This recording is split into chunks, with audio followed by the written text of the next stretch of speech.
to my dark side.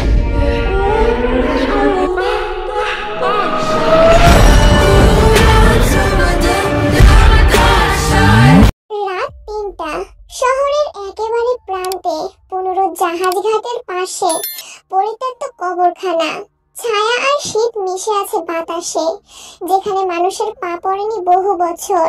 চেয়ারে বসে আছে গমিও, তবে স্বেচ্ছায় নয়। তার শরীরটা রশিতে এমন ভাবে বাঁধা যেন পেশিগুলো চিৎকার করে উঠছে।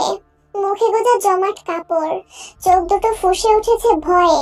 জ্ঞান হারিয়েছিল এতক্ষণ। গমিও কিছু বুঝতে পারছে না। যতদূর মনে পড়ে, অচেনা যুবকটাকে খোলা মাঠ থেকে মুক্ত করার পর ধরে ধরে একটা গাড়িতে উঠে বসেছিল। কিন্তু তারপর হঠাৎ আলো জ্বলে ওঠে। তার সামনে দাঁড়িয়ে থাকা ছেলেটার মুখ দেখা যাচ্ছে না, শুধু তার নিঃশ্বাসটা কুয়াশার ভেতর থেকেও শোনা যাচ্ছে। এটাই সেই যুবক, কিন্তু এখানে দাঁড়িয়ে আছে কেন? আর তাকেই বা বেঁধে রেখেছে কেন? জানিস গমিও, ধর্ষণের বিচার আদালতে হয় না এখন।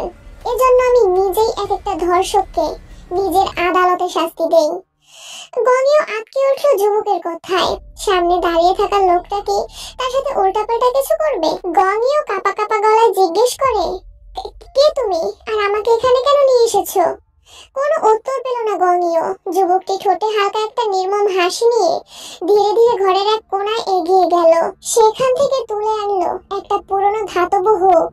তার চোখে মুখে কোনো রাগ নেই, বরং অদ্ভুত এক প্রশান্তি। চেয়ারে বসা গমিওর হাত পা শক্ত করে দড়ি দিয়ে বাঁধা, নড়ারও উপায় নেই। চোখে মুখে আতঙ্ক জমে উঠেছে।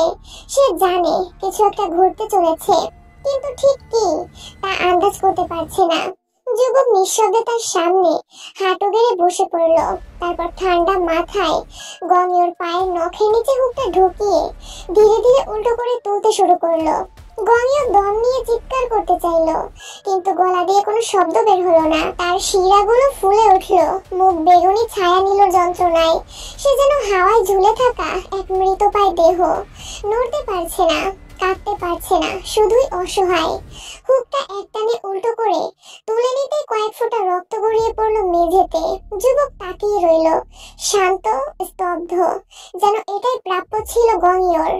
তোর প্রশ্নের উত্তর পেয়ে যাবে গমিও, অপেক্ষা কর, সবে তো শুরু। গমিওর চোখে ভর করেছে ভীতির কালো ছায়া। যুবকের দিকে তাকিয়ে সে কিছু বলতে চাইলেও গলা বাঁধা হয়ে গেছে। আজকের এই ভয়াবহ মুহূর্তে কি ঘটবে সে ভেবেই আতঙ্কে কাঁপছে। নিজের সমস্ত শক্তি দিয়ে সে চিৎকার করে উঠল, ছাড়ো আমাকে, বাঁচাও, বাঁচাও। যুবক তার ঠোঁটের কোণে অদ্ভুত এক হাসি ফুটিয়ে কিছু না বলে গমিওর দিকে এগিয়ে আসে। তার হাসি যেন কপালে কালো মেঘ হয়ে ভর করেছে। গমিওর চিৎকারে কিছু যায় আসে না যুবকের, যেন সে এক রোবট যার মনের কোনো অনুভূতি নেই। এবার যুবক পকেট থেকে সুই আর মোটা সুতা বের করে। ধাতব জিনিসগুলোর ঠান্ডা স্পর্শ মনে হয় গমিওর আত্মা পর্যন্ত কাঁপিয়ে দেয়। যুবক ধীরে ধীরে গমিওর দিকে এগোচ্ছে। তার পায়ের নিচে মাটি গলে যাচ্ছে যেন। গমিওর শ্বাস আটকে যাচ্ছে, গলা শুকিয়ে কাঠ হয়ে গেছে। শরীরের প্রতিটি রন্ধ্রে ব্যথা ঢুকছে, কিন্তু তার চিৎকার বের হচ্ছে না, শুধু চোখে আতঙ্কের ছায়া। যুবক গমিওর ঠোঁটে আঙুল ছুঁয়ে মুখে অদ্ভুত এক হাসি ফোটালো, যেমন সে যন্ত্রণার মতো কোনো কাজ করছে। গমিও বারবার নিঃশ্বাস ফেলছে, শ্বাস নিতে পারছে না, তার হৃদয় টান টান হয়ে গেছে। যুবক গমিওর ঠোঁট সেলাই করতে শুরু করলো। এক এক করে সুই আর সুতোর ফুটো যেন গমিওর চিৎকার চেপে ধরছে। প্রতিটি সেলাইয়ের সাথে রক্ত বেয়ে পড়ছে, আর যুবক হাসছে, যেন কোনো অদ্ভুত শান্তি অনুভব করছে সে। গমিওর সমস্ত শক্তি দিয়ে চিৎকার করার চেষ্টা করে, কিন্তু পারে না। সে জানে এখানে কেউ নেই যে তাকে বাঁচাবে। তার গোঙানি আর কষ্ট শুধু খালি বাতাসে হারিয়ে যাচ্ছে। নে গমিও, এবার আরো ভালো করে চেঁচা। ওই মেয়েটা, মানে যিশুও নিশ্চয় তোর হাত থেকে বাঁচার জন্য ঠিক এভাবেই চেঁচিয়েছিল। হ্যাঁ, এভাবেই চিৎকার করেছিল। প্রতিটা মেয়েই তার সম্মান রক্ষা করতে চেঁচায়, ধর্ষকদের কাছে অনুনয় বিনিময় করে। কিন্তু তোরা তো শুনিস না, তোদের কামনা বাসনা তুঙ্গে থাকে তখন। গঙ্গের মুখ দিয়ে শুধুমাত্র শব্দ বের হচ্ছে।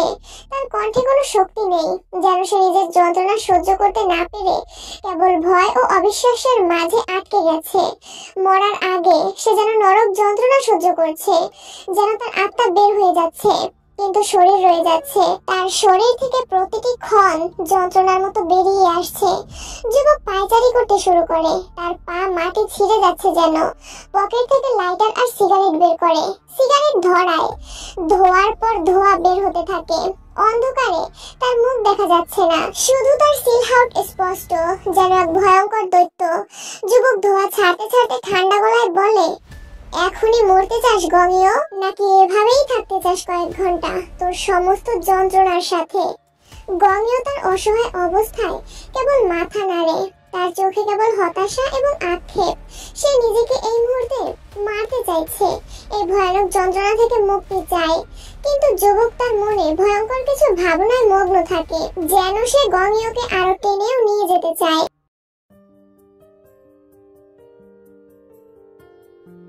সকাল হয়েছে। ঢাকা শহরে পহেলা বৈশাখের প্রথম রোদ যেন নতুন জীবনের সংকেত দিচ্ছে আজ। আকাশের নীল বর্ণ হয়ে উঠেছে কিছুটা ম্লান, আর সূর্যের আলো ঢাকায় এসে পড়েছে। মৃদু গরমের মধ্যে শীতলতার এক অদ্ভুত মিশ্রণ। রাস্তার ধারে পত্রিকা বিক্রেতারা তড়িঘড়ি পত্রিকা বিক্রি করছে, আর বিভিন্ন জায়গা থেকে বৈশাখী মেলায় যাত্রার শব্দ শোনা যাচ্ছে। শহরের ব্যস্ততা আজও কম নয়, তবে বৈশাখের দিনটায় যেন একটু অন্যরকম রঙে আঁকা থাকে সবকিছু। সকালের বাতাসে হালকা সরিষার গন্ধ, আর মানুষজন নিজেদের নববর্ষের সাজে কিছুটা উল্লাসিত হয়ে বেরিয়ে আসে। এই সময় ঢাকা শহরের সড়কগুলো কেবল যানজটে আটকা পড়া নয়, আনন্দের মিশ্রণে পূর্ণ।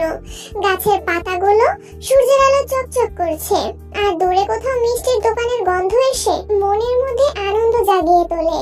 আজ পহেলা বৈশাখ। ঢাকার ভেতর যেন নতুন কোন রকমের আঙিনা ঢুকেছে, যেখানে কিছুটা শান্তি আর আনন্দ মিশে গেছে শহরের গতিশীলতায়। চোখ মেলে তাকাতেই জাঙ্কুককে দেখে আটকে উঠল তে। এখনো তার হাত দুটো বাঁধা, জাঙ্কুকও বুকের উপর শোয়া। চুলগুলো কেমন এলোমেলো হয়ে আছে ওর। এর শরীর, হাত ব্যথা হয়ে গেছে। জাঙ্কুককে ডাকবে কিনা বুঝতে পারছে না। তার ছেঁড়া মানুষ যদি রেগে যায়, তে শুকনো ঢোক গেলে আশেপাশে নজর বুলাতে লাগলো। এতক্ষণে তের নরম চরণে জাঙ্কুকের ঘুম ভেঙে গেছে।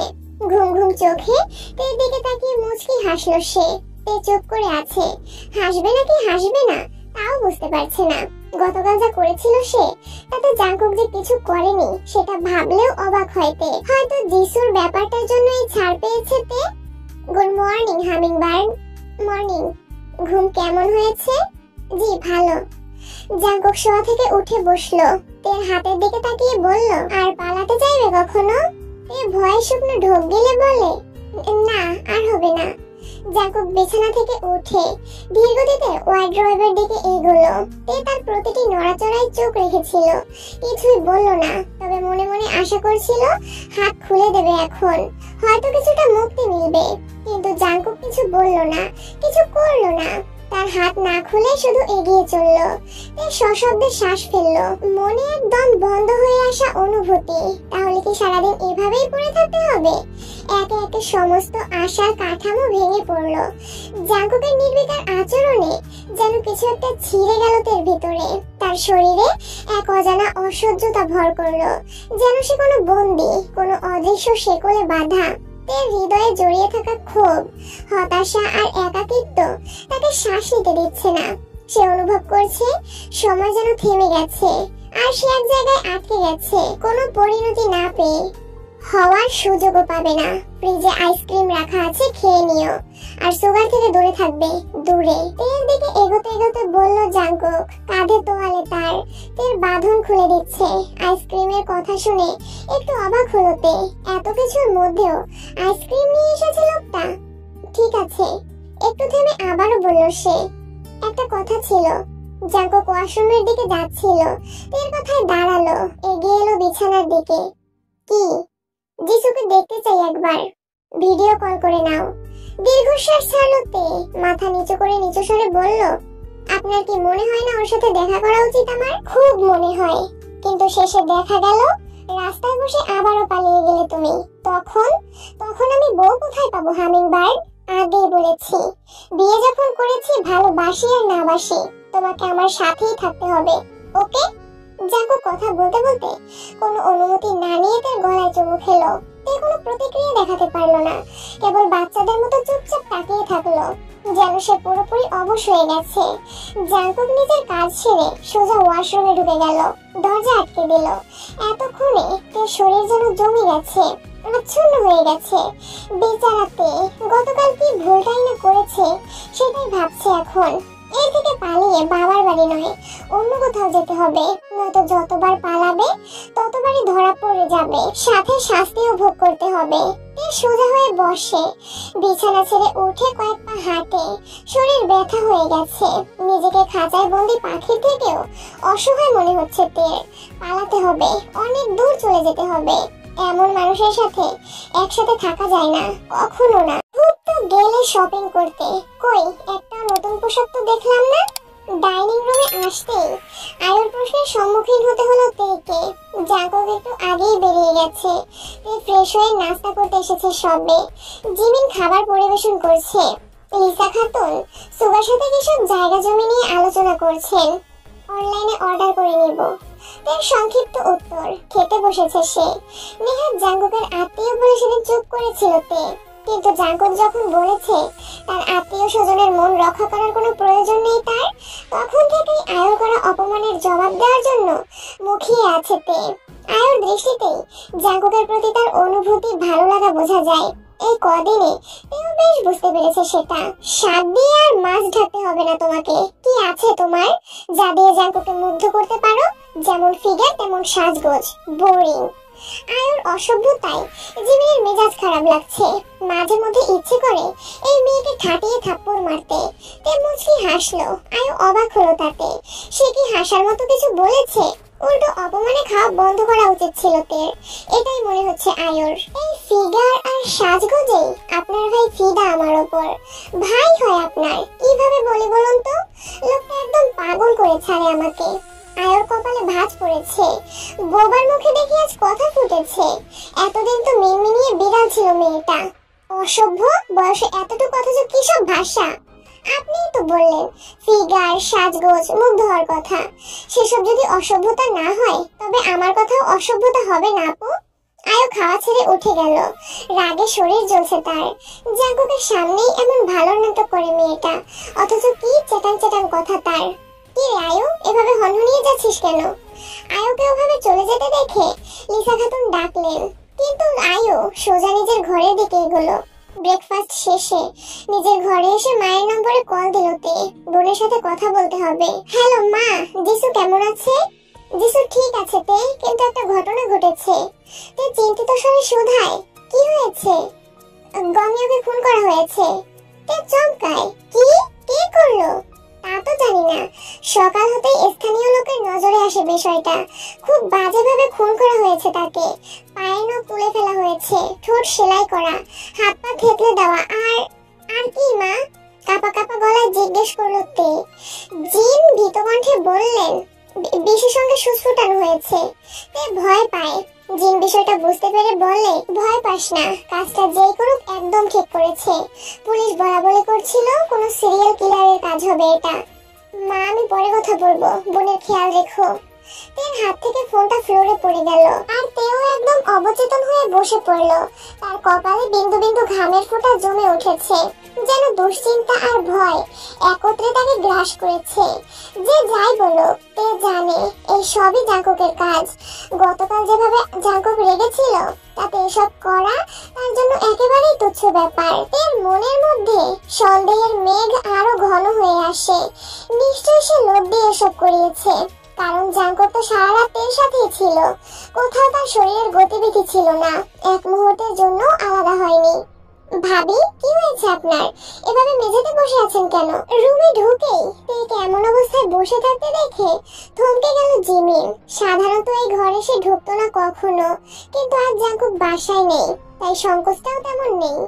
জিমিনের হঠাৎ প্রবেশে ভেঙে গেল তের ভাবনার সুতো। মেয়েটার শরীর ঘেমে একেবারে ভিজে গেছে। ভয়, উদ্বেগ আর মানসিক চাপ সব মিলিয়ে এক অসহ্য অবস্থা। পাগলের সঙ্গে হয়তো সংসার করা যায়, কিন্তু একজন সাইকোপ্যাথ, একজন খুনির সঙ্গে? ভাবি। হ্যাঁ জিমিন আপু, বলুন, কিছু দরকার? আমার কিছু দরকার নেই, কিন্তু আপনার কি হয়েছে? এমন করে মেঝেতে বসে আছেন কেন? আর এমন অদ্ভুত ভাবে কথা বলছেন কেন? তে ধীরে ওড়নায় চোখ মুখ মুছে এক চিলতে হাসি দিল, বলল, না তো কিছু হয়নি আমার। তাই নাকি? না হলেই ভালো। দুপুরে রান্নার জন্য কি কি করব একটু বলে দিন। যা খুশি করো তুমি, দরকার হলে চাচির সঙ্গে পরামর্শ করে নিও। আমি একটু বাইরে যাব।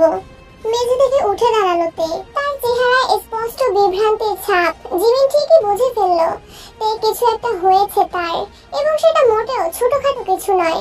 কোথায় যাবেন? ভাইয়া তো এখনো ফেরেনি, একা যাবেন? নিজের কাজ করো তুমি। তোমার ভাইয়ের অনুমতি ছাড়া আমি বাইরে যেতে পারবো না, এমন কোনো ফতোয়া কি জারি করা হয়েছে? জিমিন মাথা নিচু করে ফেলল। এবার আর কোনো সন্দেহ রইল না, তে পালাতে চাইছে, এবং কেন পালাতে চাইছে সেটা খুব সহজেই বোঝা যাচ্ছে। কোন মেয়েই বা এসব সহ্য করতে পারে? না ভাবি, আপনি যান, সাবধানে যাবেন। ওকে জিমিন আপু। জিমিন চলে যেতেই তে লম্বা নিঃশ্বাস ফেলে ঘরের বাইরে পা দিল। জীবন তাকে কোথায় নিয়ে যায় এটাই এবার দেখার পালা। ঝিম ধরা দুপুর, কাঁচের জানালার ওপারে মেঘলা আকাশ, গাছে গাছে হালকা বাতাসের খেলা। শহরের কোলাহল যেন একটুখানি থেমে আছে, চারপাশে একটা মিষ্টি নিস্তব্ধতা। এই নিস্তব্ধ দুপুরে একটি আধুনিক অফিস বিল্ডিং এর 6 তলায় এক কাঁচ ঘেরা কেবিনে মুখোমুখি বসে আছে দুই পুরনো বন্ধু, জাংকুক ও জেহো। পুরো নাম জাং হো সিওক, পেশায় একজন ইঞ্জিনিয়ার। জাংকুকের বাল্য বন্ধু সে। জাংকুক আজও প্রতিদিনের মতোই গাঢ় কালো শার্ট এবং প্যান্ট পরেছে সে। কবজিতে একটা সাদা ডায়ালের ঘড়ি, আর পায়ের নিচে চকচকে কালো বুট। কালো যেন ওর অভ্যাস, অথবা শোকের প্রতীক। মনের গভীরের শোককে শরীরে ধারণ করে রাখা, কিংবা অন্য কিছু। আর তার সামনে বসা জাং হো সিওক, পেশায় একজন ইঞ্জিনিয়ার। বয়সে সমান হলেও চেহারা একটু বেশি প্রাণবন্ত। গায়ের রং উজ্জ্বল শ্যামলা, মুখে নরম শৈথিল্য। এমন এক ছেলে মানুষই মায়া আছে যার পাশে দাঁড়ালে অনেক কিছু বলা সহজ মনে হয়। চোখে রিমলেস চশমা, হালকা নীল শার্টের উপর স্লিভ গুটিয়ে রেখেছে, সঙ্গে সাদা প্যান্ট আর বাদামি লোফার। গলার স্বরে একটা স্থির শান্তি থাকে সবসময়, আর মৃদু হাসি। দুজনের মাঝে টেবিলে রাখা এক কাপ করে কফি, কিন্তু কেউই ছুঁয়ে দেখেনি তা। এর আশেপাশে থাকলে আমার কেমন একটা শান্তি শান্তি লাগে। মনে হয় জগতের যাবতীয় অশান্তি ভুলে গেছি আমি। এটা কেন হয় তুই জানিস? জাংকুকের কণ্ঠে ছিল একরাশ অব্যক্ত অনুভূতির ছায়া, যেন দুপুরের ওই নরম রোদটাও থমকে গিয়ে শোনার চেষ্টা করছে তার মনের কথা। মুচকি হাসলো জেহো। ছোটবেলা থেকে চেনে ওকে, একসাথে বড় হওয়া, একসাথে স্কুল কলেজ খেলাধুলা ঝগড়া আলাপ সবই। তাই বন্ধুর মনের খুঁটিনাটি বুঝে ফেলতে তার সময় লাগলো না। মানুষ তার কাছেই শান্তি পায় যাকে সে ভালোবাসে। ভালোবাসার মানুষের সংস্পর্শে গেলে মনে হয় পৃথিবীর সব দুঃখ কষ্ট উড়ে গেছে। সময় থেমে যায়, হৃদস্পন্দন অদ্ভুতভাবে বেড়ে যায়। ভাবিকে ভালোবেসে ফেলেছিস তুই জাংকুক? জেহোপের কথায় থমকে গেল জাংকুক। ভালোবাসা? সে কি সত্যিই ভালোবাসে তেকে? এক মুহূর্তে যেন সবকিছু ধাঁধার মতো লাগলো তার কাছে। নিজের এলোমেলো অনুভূতির জট খুলতে না পেরে বন্ধুর সাথে শেয়ার করেছিল, কিন্তু এমন স্পষ্ট উত্তর পাওয়ার জন্য প্রস্তুত ছিল না সে। অবাক চোখে জেহোপের দিকে তাকিয়ে রইল জাংকুক। দুপুরের আলো একটু একটু করে কেবিনের জানালায় ঢুকে পড়ছে, যেন তার মনের গহীনেও আলোর রেখা ফেলতে চায়। ভালোবাসা? জাংকুকের গলায় ধরা পড়ে হালকা কাঁপুনি। ভালোবাসা বলতে পৃথিবীতে কিচ্ছু নেই জেহোপ। আমার পক্ষে থেকে ভালোবাসা সম্ভব? কখনো না, সম্ভব না এটা। জেহোপ শান্ত গলায় বলল, ভালোবাসা কখনো হিসেব মেনে চলে না জাংকুক। এটা যুক্তি বোঝে না, সময়ও মানে না। কোনো এক মুহূর্তে কারো পাশে দাঁড়িয়ে হঠাৎই মনে হয় এই মানুষটা না থাকলে কিছুই ঠিকঠাক চলবে না। তার হাসি, তার চোখে রোদ মাখানো বিকেল, সবকিছু তখন নিজের জীবনের প্রয়োজন হয়ে দাঁড়ায়। তুই তের প্রতি যা অনুভব করিস সেটা ভালোবাসা। নিজের স্ত্রীকে ভালোবাসা তো অস্বাভাবিক কিছু নয় জাংকুক। বিয়েটা যেভাবেই করিস না কেন, থাকিস তো একসাথেই। জাংকুক চুপ করে গেল। হঠাৎই বাইরে মৃদু বৃষ্টি নেমে এলো। জানালার কাঁচ বেয়ে ফোঁটার মতো যেন তার নিজেরই অনুভূতিগুলো গড়িয়ে পড়তে লাগলো। একসাথে থাকি বলেই হয়তো ভালো লাগা তৈরি হয়েছে দেহব, এর চেয়ে বেশি কিছু না। তুই নিজের মনকে জিজ্ঞেস করিস, সব উত্তর পেয়ে যাবি জাঙ্কু। দেখ, জীবন এক জায়গায় থেমে থাকে না। অতীতে তোর মা মা নয়, ভদ্র মহিলা বল। হঠাৎ করে জাঙ্কুকের চোখে মুখে অদ্ভুত এক পরিবর্তন এলো। চোখের পাতার নিচে টান পড়ে গেল, কপালের শিরাগুলো রীতিমতো ফুলে উঠেছে। যেহব জানে এই সময় ওর বন্ধুর সঙ্গে তর্কে যাওয়া বিপজ্জনক, তবুও দীর্ঘশ্বাস ফেলল সে। এই অসুস্থ জাঙ্কুককে সে আর কদিন দেখবে? ছোটবেলায় নিজের মায়ের হাতে নির্যাতনের শিকার হয়েছিল জাঙ্কুক। সেই নারীর পরকীয়া, বাবাকে ছেড়ে চলে যাওয়া, প্রতিনিয়ত মানসিক শারীরিক অত্যাচার, সবকিছু এক বিশ্রী ছায়ার মতো জমে আছে ওর মনের গভীরে। ফলে মা শব্দটাই তার কাছে এক ভয়ানক ট্রিগার হয়ে দাঁড়িয়েছে।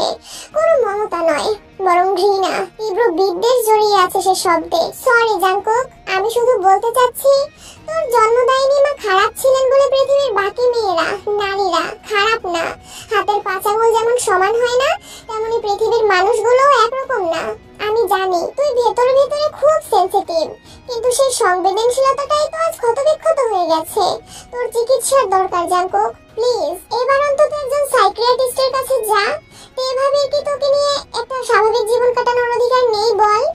এক মুহূর্তের নীরবতা, তারপর ঠান্ডা অথচ বিষাক্ত গলায় বলল জাঙ্কুক, তোকে কতবার বলবো যে হোক আমি সুস্থ, পুরোপুরি সুস্থ। যেচে পড়ে আমাকে পাগল প্রমাণ করতে আসবি না। তার চোখে এক ধরনের আগুন, অপরাধ বোধ আর রাগের মিশ্র ছায়া। যেও তাকিয়ে রইল বন্ধুর সেই চিরচেরা ভাঙা মানুষটার দিকে। এই মানুষটা কারো উপর ভরসা করতে শেখেনি ভালোবাসা নিতে। শুধু ধরে রাখতে চায়, টেনে রাখতে চায়, জোর করে যেভাবেই হোক। এর প্রতি ওর ভালোবাসাও সেই জোর করে আঁকড়ে ধরা ভালোবাসা, যেখানে স্বাধীনতা নেই, শুধু দাবি আছে। যেহেতু গলা ভার হয়ে এলো, কিছু বলার মতো শব্দ খুঁজে পেল না সে। রোগী যদি নিজেই স্বীকার না করে যে সে অসুস্থ, তবে তাকে আর কেউই আরোগ্য দিতে পারে না। জাঙ্কুক তো শুধু একজন ভাঙা মানুষ না, সে এক বিস্ফোরণ, যে নিজেকেও পোড়ায় আর আশেপাশের মানুষকেও। ফোনের রিংটনে হঠাৎ ওঠা শব্দে চমকে উঠল জাঙ্কুক। ঝিম ধরা দুপুরে এই শব্দটা যেন একটা তীক্ষ্ণ ছুরি হয়ে কেটে গেল ঘরের নিস্তব্ধতা। যেহব হালকা হেসে বলল, কোনো জরুরি কল মেবি, কথা বল, আমি বিরক্ত করব না। জাঙ্কুক মাথা নাড়িয়ে ধীরে টেবিলের উপর রাখা ফোনটা হাতে তুলে নিল। স্ক্রিনে নাম দেখে থমকে গেল সে। দেলোয়ার ভাই, দেলোয়ার, খানবাড়ির গেট দারোয়ানদের মধ্যে একজন সে। জাঙ্কুক কল রিসিভ করলো। হ্যালো, বলুন দেলোয়ার ভাই, কি হয়েছে হঠাৎ? ও পাশ থেকে কিছুক্ষণ চুপ থেকে দেলোয়ার গলাটা একটু নিচু করে বলল, স্যার ওই তে ভাবি। কথাটা মাঝপথেই থেমে গেল। এর নাম শুনে জাঙ্কুক যেন পলকে বদলে গেল। চোখে অস্বাভাবিক আলো, কণ্ঠে ছায়া নামলো তীব্র উত্তেজনার। কি হয়েছে ওর, বলুন কোথায় তে? ভাবি বাসা থেকে বেরিয়ে গেছেন স্যার, এক ছেলেকে দেখলাম গাড়ি নিয়ে এসেছিল। কথাবার্তা শুনে বুঝলাম। কি বুঝলেন স্পষ্ট করে বলুন। রাগে দপদপ করতে লাগলো জাঙ্কুকের শরীর, গলার স্বর কাঁপছিল, ঠিক যেন এক থমকে রাখা বিস্ফোরণ অপেক্ষা করছে ফাটার জন্য। আমার মনে হয় ভাবি হয়তো আর ফিরবে না, পালিয়ে গেছেন। এই কথাটুকুই যথেষ্ট ছিল। জাঙ্কুক কানে ফোন ধরে থাকা অবস্থায় সেটা ছুঁড়ে ফেললো ফ্লোরে। থেমে থাকা নিস্তব্ধতাকে এবার শব্দ করে ছিন্ন বিচ্ছিন্ন করে দিল তার আচরণ। ফোনটা টুকরো হয়নি, তবে ফ্লোরে পড়তেই একটা ঠাস শব্দে কেঁপে উঠল কেবিনের বাতাস। যেহব আঁতকে উঠে বলল, জাঙ্কুক কি হয়েছে, ভাবি ঠিক আছে তো? কোনো জবাব দিল না জাঙ্কুক। গম্ভীর ভয়ঙ্কর চেহারা নিয়ে সে দাঁড়িয়ে পড়লো চেয়ার থেকে। চোখ দুটো লালচে হয়ে উঠেছে, যেন তাতে রক্ত জমে আছে। সে আমাকে ঠিক থাকতে দিচ্ছে না যেহব, আমার মাথায় সব গুলিয়ে যাচ্ছে। আমাকে যেতে হবে এখনই। জাঙ্কুক দয়া করে শান্ত হয়ে, কিন্তু যেহব আর কিছু বলার আগেই জাঙ্কুক কেবিনের দরজা ঠেলে দ্রুত বেরিয়ে গেল। পেছনে রয়ে গেল যেহব, তার চোখে দুশ্চিন্তার ছায়া, ঠোঁটে আটকে থাকা একটা দীর্ঘশ্বাস। গঙ্গিওর লাশ পুলিশ তুলে নিয়ে গেছে দুপুরের দিকে। জিসুদের বাড়ির পেছনে সেই পরিত্যক্ত মাঠটা এখন ঘিরে রেখেছে হলুদ টেপ। মানুষের কৌতূহলী ভিড়, আর থেমে থেমে শোনা যাচ্ছে ফিসফাস। লালচে মাটির উপর এখনো শুকিয়ে যাওয়া রক্তের ছোপ। তার চারপাশে ঘাসে কয়েকটা চাপা দাগ, কিন্তু যেভাবে একটা মৃতদেহ ওজন নিয়ে পড়ে থাকে তেমন ভারী ছাপ নেই, যেন কারো হাতে টেনে এনে সাবধানে নামিয়ে রাখা হয়েছে। ইন্সপেক্টর গঙ্কাই শহরের অপরাধ তদন্ত বিভাগের তীক্ষ্ণ নজরওয়ালা অফিসার সিগারেট জ্বালাতে জ্বালাতে চারপাশ দেখে বললেন, ধর্ষণের চেষ্টা, তারপর গঙ্গেয়কে বেঁধে ফেলে রাখা এবং শেষে এমন ভাবে খুন। ফরেনসিক বিশেষজ্ঞ ডক্টর তেহন নিচু হয়ে মাটি স্পর্শ করলেন। হাতের গ্লাভসে সামান্য শুকনো কাদা লেগে গেল। গঙ্কাই ভাই, তিনি ধীরে বললেন, গঙ্গেয়র শরীরে রিগার মোর্টিসের যে অবস্থা তাতে ধরে নেওয়া যায় মৃত্যু হয়েছে প্রায় 12 থেকে 14 ঘন্টা আগে। সময়টা মিলে যাচ্ছে, এটা সম্ভবত রাত 2টোর দিকে খুন হয়েছে। গঙ্কাই ভ্রু কুঁচকে তাকায়। মাঠ থেকে গঙ্গেয়কে নিয়ে যাওয়ার ঠিক ওই সময়টায় কেউ কিছু দেখেনি। ক্যামেরা এসআই সিউ সাংবিন, সদ্য পদোন্নতি পাওয়া কিন্তু তীক্ষ্ণ দৃষ্টিসম্পন্ন তরুণ অফিসার, তখনই একটা কাগজ বাড়িয়ে দেয়। স্যার, কাছে যে গুদাম ঘরের সামনের রাস্তায় ক্যামেরা আছে সেটা খারাপ ছিল 4 দিন ধরে। গঙ্কাই শ্বাস ফেলে। তেহন আবার বলে, আরো খেয়াল করার মতো বিষয়, মৃতদেহের তাপমাত্রা কমে গিয়েছিল অনেকটাই, এমনকি শরীরের নিচের দিকটা একটু বেশি ঠান্ডা ছিল। এটা হয় তখন যখন লাশ নিচের কোনো ঠান্ডা জায়গায় কিছুক্ষণ পড়ে থাকে সিমেন্টের মেঝে বা স্টোন ফ্লোরে। মাঠের মাটি তো এমন নয়। তিনি থেমে গিয়ে ঘাসের ছায়ার মতো লম্বা দাগ দেখান। এটা টানা দাগ। ধরো কেউ মৃতদেহ একটা বস্তায় ভরে এনেছে গাড়িতে, তারপর এখানে নামিয়েছে। গঙ্কাই এবার কড়া স্বরে বলেন, তাহলে খুন হয়েছে অন্য কোথাও, দেহ নিয়ে এসে এখানে ফেলে গেছে, তাও সাবধানে, যেন মনে হয় এটাই ঘটনার স্থান। চাংবিন প্রশ্ন করলো, স্যার, তাহলে এতটা কষ্ট করে আবার এখানে ফেলে গেল কেন? কাউকে ধোকা দেওয়ার জন্য? তেহন একটু হেসে বললেন, হয়তো খুনি চাই আমরা ভুল জায়গায় খুঁজি। তাহলে কি সত্যিই এটা সিরিয়াল কিলিং স্যার? খুনের বরং তো আগের খুনটার মতোই। কিম নামজনের পরিবারের লোকজনের উপর থেকেও সন্দেহ কমছে না চাংবিন, কিংবা জিউন জাংকুক খান, নাকি অন্য কেউ, বুঝতে পারছি না। এটুকু বললে তেহন চুপ করে গেলেন। তিনজনের মনেই অনেক প্রশ্ন। শহরের 2 জায়গায় পরপর দুটো একই রকম খুন কি আদৌ কাকতালীয় নাকি পরিকল্পিত খুন? ডুপ্লেক্স বাড়িটির সামনে এসে গাড়ি থামালো বোগাম। গাড়ির পাশের সিটে বসে আছে তে। চোখে মুখে ভয়, আতঙ্ক, দুশ্চিন্তা সবকিছু একসঙ্গে মিশে এক অদ্ভুত চাপা অস্থিরতা তৈরি করেছে। তার নিঃশ্বাসগুলো যেন বুকের ভেতর আটকে আছে। বোগাম একচিলতে হাসি নিয়ে গাড়ি থেকে নেমে তের পাশের দরজাটা খুলে দিল। বের হয়ে আসুন মেম সাহেব, মিষ্টি কণ্ঠে বলল সে। আমার ছোট্ট কুটিরে আপনাদের স্বাগত জানাচ্ছি। বোগামের এমন মধুর আচরণে মুহূর্তের জন্য হলেও ঠোঁটের কোণে একটুখানি হাসির রেখা ফুটে উঠল তের, কিন্তু সে হাসি ছিল যেন ক্ষণিকের রোদ্দুর, ম্লান, কাপা। বোগাম হাত বাড়িয়ে দাঁড়িয়ে আছে। তের হাত ধরে তাকে গাড়ি থেকে নামাতে চায়। সেই বাড়িয়ে দেওয়া হাতটার দিকে তাকিয়ে কিছুটা থমকে গেল তে। তার মনে হলো যদি জাঙ্কু কোনোভাবে দেখে ফেলে। সেই চিন্তায় বুকের ভেতরটা মোচড় দিয়ে উঠল, গলা শুকিয়ে এলো। বোগামের চোখে কৌতূহল, মেয়েটার মুখে এমন ভয়ার্ত ছায়া কেন? আতঙ্কের গভীরতা বোগামের অভিজ্ঞ চোখে স্পষ্ট। তবু সে কিছুই জিজ্ঞেস করলো না। তে তাকে কিছুই বলেনি, কেবল ফোন করে বলেছিল নিতে আসতে। বোগামও কোনো কারণ জিজ্ঞেস করেনি, কোনো প্রশ্ন ছাড়াই শুধু নির্ভরতায় গাড়ি নিয়ে চলে এসেছিল খানবাড়ির গেটের সামনে। বোগাম জানে তে যদি চায় একদিন নিজেই সব বলবে, তাই সে অপেক্ষা করছে নিশ্চুপ ধৈর্যের সাথে। তে, কি হয়েছে? এসো। বোগামের কণ্ঠে উদ্বেগের ছোঁয়া। চমকে উঠে হুঁশে ফিরেতে চারপাশটা যেন ধীরে ধীরে স্পষ্ট হতে শুরু করে। লম্বা একটা নিঃশ্বাস ফেলে নিজেকে সামলে নেওয়ার চেষ্টা করে। নিজের মনেই বারবার বলছে জাঙ্কুক এখন অনেক দূরে, সে কিছুতেই এখানে আসতে পারবে না, না পারবে না। এভাবে নিজেকে বোঝানোর মধ্যেই ধীরে ধীরে হাত বাড়িয়ে বোগামের হাতে নিজের হাতখানা রাখলো তে। বোগাম তার সেই কাপা হাতটা নরম করে ধরলো। চোখে মুখে প্রশান্তির ছাপ, যেন বলতে চাই আমি আছি। হালকা একটা হাসি নিয়ে তেকে গাড়ি থেকে নামিয়ে আনলো সে। মাটিতে পা রাখতেই তে ধীরে ধীরে হাত সরিয়ে নিল। কোনো কথা না বলে চুপচাপ পাশে পাশে হাঁটতে লাগলো দুজন। নীরব দুপুরের ভেতর দিয়ে তারা এগিয়ে চলল ডুপ্লেক্স বাড়িটির সীমানার দিকে। দেলোয়ার ভাই, তে কার সঙ্গে গেছে? পরন্ত বিকেলের নরম আলোয় গেটের কাছে দাঁড়িয়ে আছে জাঙ্কু। তার মুখ থমথমে, চোখে ঘোলা রাগের ছায়া। এলোমেলো চুল, অগোছালো পোশাক অসাবধানেই প্রমাণ করে দিচ্ছে দীর্ঘ সময় ধরে সে শুধু ছুটেই বেরিয়েছে। চোখে মুখে ক্লান্তি, কিন্তু দৃষ্টিতে আগুন। দুপুর থেকে শহরের সম্ভাব্য প্রতিটি জায়গা খুঁজেছে সে, তের বাবার বাড়ি, বন্ধু বান্ধবদের বাসা, এমনকি কলেজ অব্দি। তবুও কোথাও তের কোনো হদিশ পায়নি। যেন মেয়েটা এক নিমিষেই হাওয়া হয়ে গেছে। শেষ অব্দি হাল ছেড়ে খানভিলায় ফিরেছে সে। ভেতরটা অজানা এক ভয় আর ক্রোধে ভরে আছে। আর এসেই গেটের দারোয়ান দেলোয়ারকে চেপে ধরলো। দেলোয়ার কিং কর্তব্য বিমূঢ় ভয়ার্ত চোখে তাকিয়ে আছে জাঙ্কুকের দিকে। আমি কিভাবে বলবো স্যার? কণ্ঠটা কাঁপছে তার। আমি তো জানি না উনি কার সঙ্গে গেছেন। কেউ এলে নামও বলেনি। আমি তো শুধু গেট খুলেছি। জাঙ্কুক দাঁতে দাঁত চেপে রাগ সংবরণ করার চেষ্টা করছে, কিন্তু শরীর তার কাঁপছে রাগে। মনে পড়লো জিমিন। হ্যাঁ, সে নিশ্চয়ই কিছু জানে। সবসময় তো তার ছায়ার মতো লেগে থাকে। আর কোনো কথা না বলে দেলোয়ারকে পাশ কাটিয়ে বাড়ির ভেতরে ঢুকে গেল জাঙ্কুক।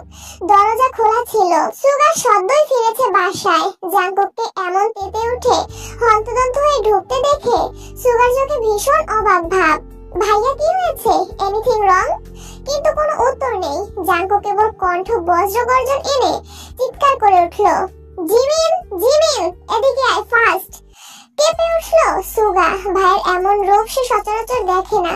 যত রাগেই হোক, সুগার সঙ্গে এমন তর্জন গর্জন কখনো করেনি সে। ভেতরে ভেতরে একটা অজানা আশঙ্কা জন্ম নিচ্ছে সুগার বুকেও। জাঙ্কুকের ডাক শুনে নিজের ঘর থেকে প্রায় দৌড়ে বসার ঘরে এলো জিমিন। চেহারায় আতঙ্ক, চোখে বিস্ময়। দরজার চৌকাঠে দাঁড়িয়ে গেল কয়েক সেকেন্ড। জাঙ্কুকের হাতে ধরা পিস্তল দেখে ওটা সে চেনে, আগেও দেখেছে। লাইসেন্সধারী অস্ত্র জানে সে, তবুও আজকের পরিস্থিতি একেবারে আলাদা। আজ সেই পিস্তলের হ্যান্ডেলে যেন জমে আছে ক্রোধের আগুন। জাঙ্কুকের মুখের ভঙ্গি দেখে মনে হচ্ছে আজ কিছু একটা ঘটবে। জিমিনের মুখ শুকিয়ে এলো, ঠোঁট কাঁপে, গলা দিয়ে শব্দ বেরোয় না। তবে কথা বলতেই হবে, নয়তো জাঙ্কুক আরো রাগান্বিত হয়ে যাবে নিশ্চিত। জি ভাইয়া। কণ্ঠটা খুব নিচু, যেন একটা বাতাসও তা ছিন্ন করে ফেলতে পারে। তে কোথায় গেছে? কার সঙ্গে? জিমিন একটু পেছনে সরে যায়। চোখ বড় বড় হয়ে গেছে তার। কপাল বেয়ে নেমে আসা ঘামের ফোঁটাগুলো তার ভেতরের অস্থিরতারই জানান দিচ্ছে। কণ্ঠ রুদ্ধ, কথাগুলো জড়িয়ে যাচ্ছে। আমি জানি না ভাইয়া। ভাবে শুধু বললেন একটু বের হবেন। আমি কিছু জিজ্ঞেস করিনি। জাঙ্কুক সামনে পা বাড়ালো এক ধাপ। বাড়িতে সবাই থাকতেও তো এভাবে পালিয়ে গেল কিভাবে? তার চোখ দুটো ঠিক যেন শিকারের চোখ। ভয় নয়, বরং অন্যদের মধ্যে ভয় ছড়িয়ে দিতে চায় যেন।